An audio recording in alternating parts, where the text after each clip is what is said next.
Well, this is an improvised episode of Adversity Kings, where I'm going to be sharing some of my notes of me being the typical male, where recently I will stay up for large parts of the night and study history, Rome, the fallen empire, ask AI what's going to happen to the world, to life insurance. There's actually some funny things I'll probably include in here as I wait for our guests to show up today. I think I've got 25, 30 minutes. We'll see. I don't know. But I've been wanting to share it, and I hope it doesn't come off cheesy when we cut it up and share it, because I see so many people that do that. But I think one of my favorite historical characters is Alexander the Great. And so I'll share this first story. I've shared this so many times in regard to what it takes to be a good leader and relating it to all the leaders that I've studied in history from studying. I watched biographies. I'm pretty sure it was a combination of biographies and doing a little bit of research, at least an hour each on each individual president, why they were hated, why they were loved, by which parties, by what type of people were they loved, what majority of people loved them, what majority of people hated them, their characteristics, whatever. But to simplify it, and then some leaders just across history. Obviously, you have my Lord and Savior, Jesus Christ, as I would not necessarily believe, but I know to be the greatest leader to ever exist. But in addition to that, great warriors as well. So Alexander the Great being one of them. And this story here, and this is super short, but he is marching, and I believe it was to fight King Xerxes. Well, we would know that as like the Persian Empire in reference to history. And his men are thousands marching across this desert. So obviously they're in the Middle East. They're marching across the desert to go fight King Xerxes, take over this land, and they are dying from malnutrition and lack of resources. They don't have any water, they don't have any food. And I would relate this to my people, and they'd be like, bro, please don't tell us another Alexander the Great story. But what's unique and cool about this is he sends out these riders, he sends out men, hey, go look for resources, go look for food and water. They come back with a helmet of water. He looks at his men that are parched and haven't had water in days, I would imagine. I think you can only live 3 days without water, but they haven't had water in days. He takes the helmet of water, looks at them. They're expecting him to take a sip of water. Could you imagine? You're on your last limb, your last leg. You're about to die from not having any water. And he takes the water, he looks at his men, and he dumps it out. And I relate that to being a great leader, because in leadership, your people are going to look at not what you say, but what you do. And when you're willing to bleed and hurt and be in pain beside your people, you create this, you ignite this pain and this passion inside everybody that unites everybody of, my leader's willing to do it. Why would I not be even more encouraged to do it beside him or beside her? And so when you look at the best leaders in history, it's the ones that are relatable. And again, I really hope this doesn't come off like these cheesy Instagram gurus that make all these weird references to things. They aren't building a legitimate business. They don't have legitimate character, and they just segue all of this into a course. So I have nothing to sell you, unless you want to buy life insurance. But other than that, no, I don't have a course. I should say I don't have a course to sell you. So one of my favorite pieces, and the exact quote they got from Alexander, this is Alex dumping the water in front of his men in the march of the desert. If my soldiers cannot drink, then neither will I. Now imagine this great warrior looking back at his men, taking this helmet of water, dumping it out. And then you have tens of thousands of starving, malnourished, parched warriors igniting in a glorious rage of excitement, and then going on to conquer most of the known world. So that's Alexander the Great. Now, here is a famous quote when Alexander criticized his father for stealing all the glory. This, I think, is very quickly becoming another one of my favorite quotes. When he was attacking his father verbally, I think he was very respectful, according to history, towards his father for the most part. But his dad hit him with the craziest bar ever. And he says, my son, and this is King Philip II, my son, seek out a kingdom worthy of yourself, for Macedon is too small for you. And so to me, this immediately, and I wanted to deeper understand, initially it's like, is his dad greedy? Is he one of those stingy fathers, or is he one of the greatest fathers to ever exist? And I would say there's a lot of good parents, but rarely are there great parents. God bless me with two great parents, but a great father, a great mother, it's not enough to want a good life for your son or your daughter. You must do everything in your power to prepare them and push them to have a better life than what you had yourself. And that has been, my father, my mother, my life. But I'm reading this and I'm listening and I'm dissecting this. And my son, seek out a kingdom worthy of yourself, for Macedon is too small for you. And so that's the type of father that you want to be to your sons, your daughters. That's the type of leader that you want to be to your people. I don't know if it was Socrates or one of the philosophers, they were quoted saying, in reference to being a good pupil, it's not enough to be a good pupil. And if you truly want to honor your leader, your master, you yourself need to become a leader, a master, a teacher. And so that the what do they say? The greatest form of flattery is imitation. And so when I read this, again, quickly, this is becoming one of my favorite Alexander the Great stories, is my son, seek out a kingdom worthy of yourself, for Macedon is too small for you. And so I don't know what it is that you're thinking about, you're dreaming about, but as a great mentor told me in my life, named Rick, he said, whatever you're thinking, Tristan, you're not thinking big enough. And I think that goes to all human beings, is whatever you're thinking about, whatever you're dreaming about, whatever you're pursuing, it's not big enough. You have one life. You have one shot, one opportunity. Why not go all in? Why not imagine yourself conquering, quote unquote, the known world? Another Alexander the Great story. Again, guys, imagine it's 2 a.m. and you're just up studying Alexander the Great. This is probably one or two nights out of the week of like, my mind just goes on some absolute rabbit hole of who are the greatest leaders in history. But in 330 BC, after conquering Persia, Alexander stood and correct me if I'm wrong, I don't know if I'm pronouncing some of these things correctly. I think it was Persepolis, the jewel of their empire. And I believe this is in reference to their empire, the Persian Empire, Xerxes. So he debated preserve it or destroy it. In a mix of pride, vengeance for Xerxes, burning Athens, and drunken impulse, he set it ablaze. So Xerxes burns Athens. In response, Alexander takes Persepolis, which is like the equivalent of Athens. This is their beautiful city. He sets it ablaze. And so that fire wasn't just destruction, it was a message. The old empire is gone, mine is here now. This, and I saw something this morning, and I think, it's a combination of burning the boats and just going like absolute, I don't know, scorched earth type of mode and mindset. I think this is one of the key things in an entrepreneur, in a man's life, of evolving to that next level, is having the scorched earth mindset of the old empire is gone, mine is here now. And I see a lot of young men, and I think of mistakes that I've made of being too timid and too humble and allowing leaders above us to manipulate us with the humility of more so subduing us to, hey, be super humble, do everything that I say, never question anything, just do what I say, and not truly questioning, why would I not question what this man or this woman or these laws, this government, this individual, this organization is telling me what to do? Not to question it out of vanity, out of ego, but to question it out of morality and to question it out of legacy, of what am I building for myself? What am I doing to impact other individuals? And so when I read this, it makes me question, whose empire are you following right now that you should set ablaze so your empire can be born? And not out of greed, not out of ego, not out of anger, but not out of anything less than you deserve to be the next Alexander the Great in your story.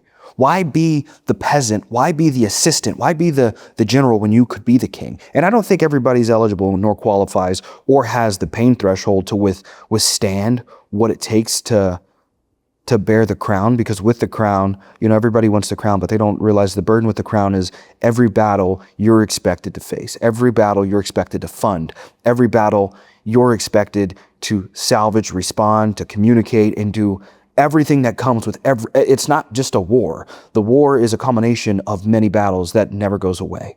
The cost of the crown typically usually far outweighs the reward. The reward just looks surface level. Instagram makes it look like Bugattis and a fun time, when in all reality, really building wealth is taxing forever.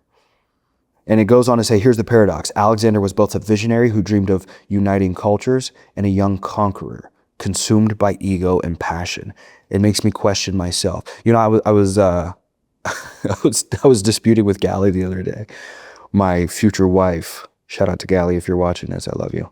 I was disputing with her though, and I told her, I was like, why not question everything? Why not question me? Why not question your questions? I don't know why I get so like weird. I don't do any drugs. I can tell you that. But I find that I've had the most growth in my life for the last 24 months almost. Not only from meeting and being with Gally. I think the right woman, it doesn't just change your life.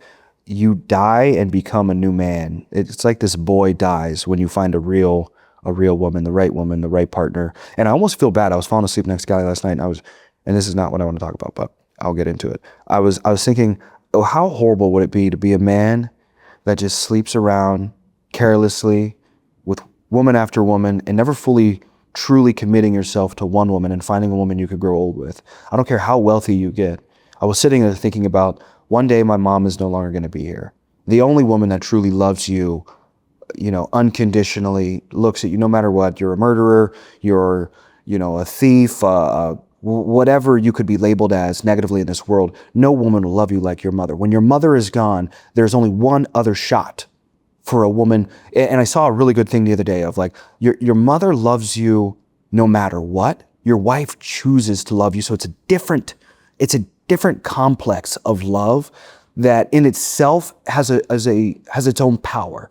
I wouldn't say it's better or worse, but I would almost say it's equal to a mother's love, because your wife has to choose to love you and you have to choose to love your wife. But I look at the weak men today that, I don't know, to each their own, of, multiple wives and multiple girls. And it sounds to a boy, I'll say this, it sounds intriguing to a boy. Like, oh, it's exciting.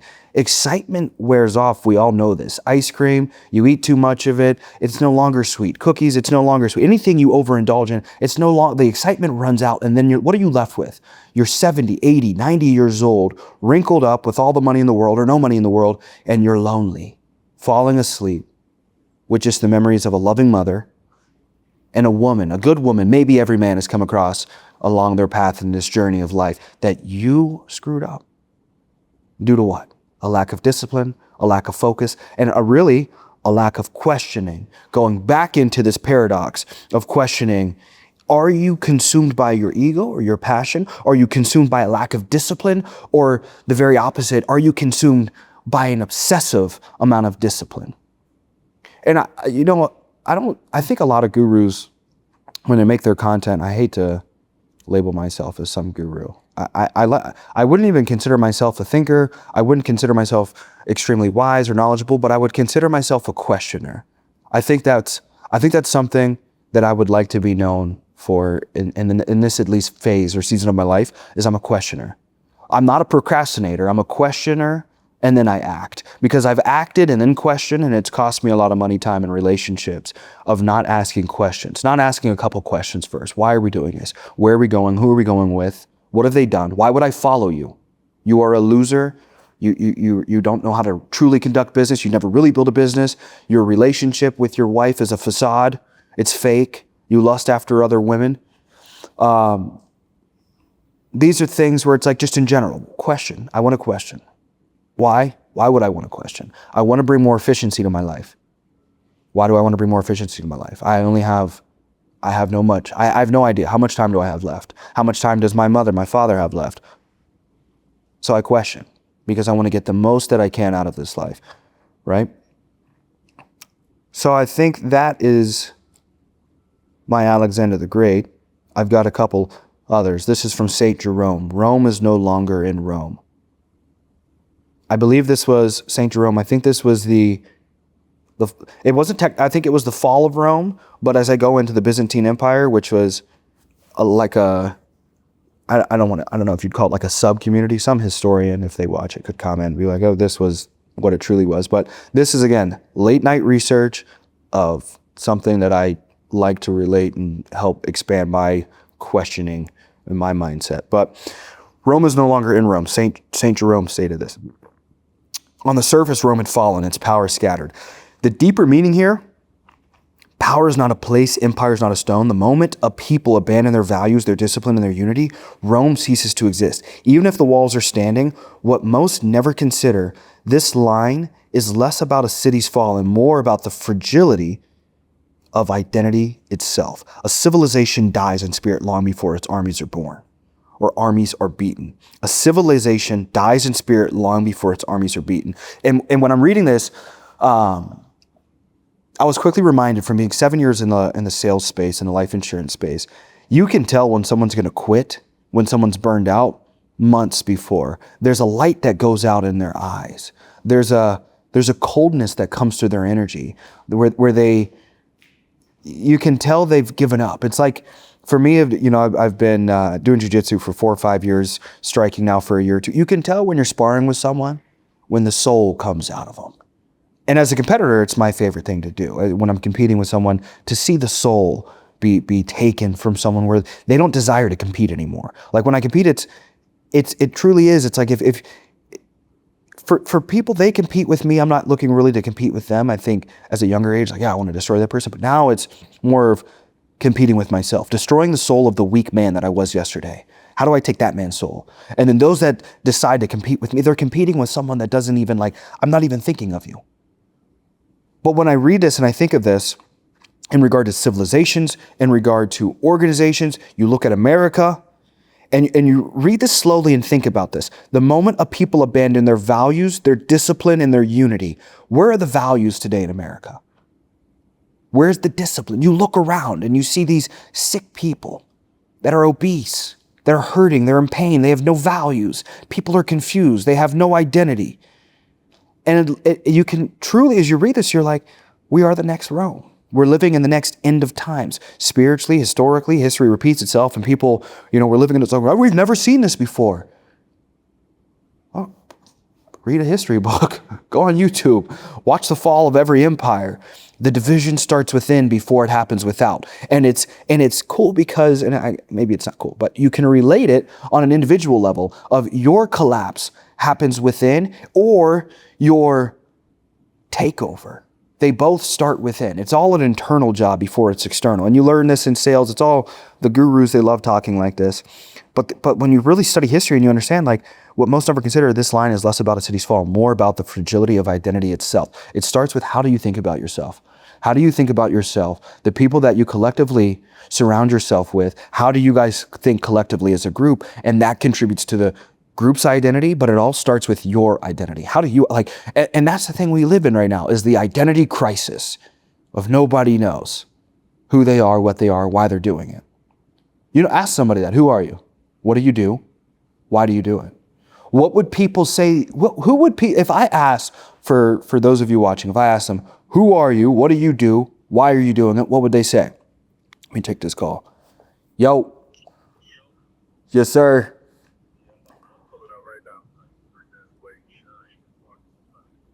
All right, bet. Sounds good.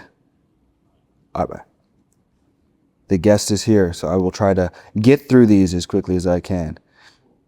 The ink of the scholar is more sacred than the blood of the martyr, attributed to the prophet Muhammad. On the surface, learning is more valuable than dying for a cause. I want you to guys think on this deeply, because I didn't like this quote, and that's why I wrote it down, because Charlie Kirk was recently martyred, essentially. I mean, that's martyrdom, dying for his beliefs, our beliefs, a greater cause in the United States of America. And I didn't like this at first, because it said the ink of the scholar is more sacred than the blood of the martyr. And because I didn't like it, I was like, you know what, it's conflicting. I'm going to write it down, study it. On the surface, learning is more valuable than dying for a cause. Why? And this is not to take away anything from Charlie Kirk. Prayers to him, his family, and prayers to the world for these dark times that we truly live in. But the deeper meaning here, martyrdom creates a moment. Knowledge creates eternity. What I unfortunately am thinking on is that the passing of Charlie Kirk, as you can feel the energy, it raged, and then it starts to settle. And then what happens a year from now, 10 years from now? What do? How do we remember him? How do we make him stay alive forever? And so as I keep reading this, martyrdom creates a moment, knowledge creates eternity. A martyr may inspire a generation, but the words of a scholar can guide all generations. I think it's so important. Charlie was both. He was a martyr, but he was a scholar. Everything's documented. Everything's on YouTube. His thoughts, his philosophy, the why, the who, the where, the what, the when, everything. He documented all of this. So the words of a scholar can guide all. And so when I really kind of hit this moment of like, he wasn't a martyr.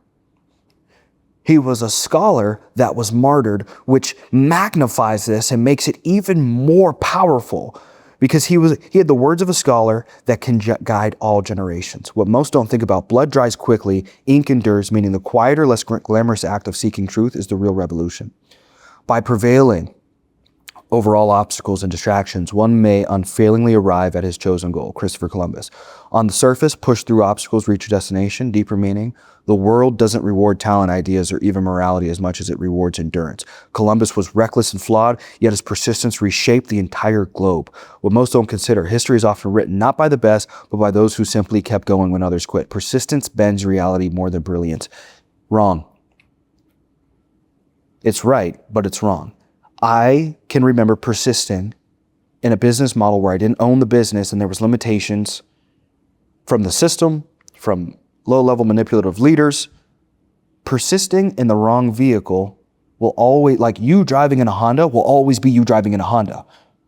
You need to identify the vehicle for you to persist in and how can you evolve and level up and step out of the Honda and work your way up into the rocket ship. You want to travel at light years. You have one life. So persisting in the wrong vehicle makes you a fool. It's doing the same thing over and over again and expecting a new result. You call that what? Insanity. Idiocy. Like think of it as an idiot, a potato, however you want to label it.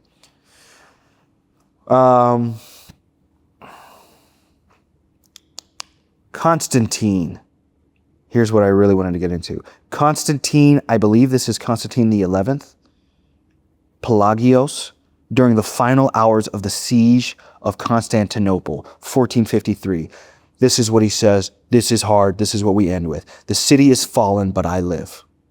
The city is fallen, but I live. Context. As the Ottomans broke through the walls, Constantine refused to flee. He tore off his imperial regalia and fought in the streets as a common soldier dying with his people. That line captures the Byzantine spirit. The empire was collapsing, but its emperor chose honor over survival. That line captures the Byzantine spirit. So think of this. This is like a sub-community. This is the final rendition of the Roman Empire, the Byzantine Empire, according to what I study. And your king, your emperor, looks to everyone and says, the city is fallen, but I live, rips off his, I don't even know what regalia is, let's just call it like his king clothes, has his armor on, and goes and dies in the streets. That is a leader.